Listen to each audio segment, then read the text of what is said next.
অভাব ছিল নিত্যসঙ্গী, কিন্তু স্বপ্ন দেখার সাহস কখনো হারায়নি। দিনের পর দিন কঠোর পরিশ্রম, সংগ্রাম আর অদম্য ইচ্ছাশক্তিকে সঙ্গী করেই আজ দেশের সর্বোচ্চ প্রশাসনিক সেবায় নিজের নাম লিখিয়ে ইতিহাস গড়লেন শান্তিরবাজার মহকুমার কাঞ্চননগরের সন্তান আকিঞ্চন সরকার। এই প্রথম শান্তিরবাজার মহকুমা থেকে কেউ আইএএস হওয়ায় গোটা এলাকায় এখন আনন্দের আবহ। দুই ভাই ও তিন বোনের বড় সংসারে ছোটবেলা থেকে অভাবের সঙ্গে লড়াই করে বড় হয়েছেন আকিঞ্চন। উদয়পুর রমেশ হাই স্কুলে পড়াশোনার পাশাপাশি সংসারের দায়িত্ব কাঁধে তুলে নিতে ভাই সুজন সরকারের সঙ্গে জমিতে কাজ করতেন। দিনের পরিশ্রম শেষে রাতের অন্ধকারে লণ্ঠনের আলো পড়াশোনা চালিয়ে গেছেন তিনি। সেই সংগ্রামের পথই একদিন তাকে পৌঁছে দিল সাফল্যের শিখরে। 2003 সালে কমলপুর থেকে টিসিএস পরীক্ষায় উত্তীর্ণ হয়ে কর্মজীবনে প্রবেশ করেন আকিঞ্চন সরকার।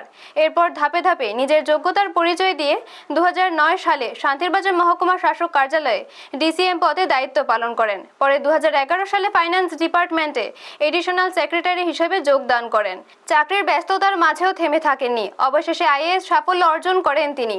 আইএএস অফিসার হতে আনন্দে ভেসে যায় কাঞ্চননগর গ্রাম। ছেলের সাফল্যের খবর শুনে আবেগে কান্নায় ভেঙে পড়েন তার মা। প্রতিবেশী এলাকার প্রবীণদের বক্তব্য, দারিদ্র কৃষক পরিবারের সন্তান হয়েও আকিঞ্চন প্রমাণ করে দিয়েছেন যে পরিশ্রম ও ইচ্ছাশক্তি থাকলে কোনো স্বপ্নই অসম্ভব নয়।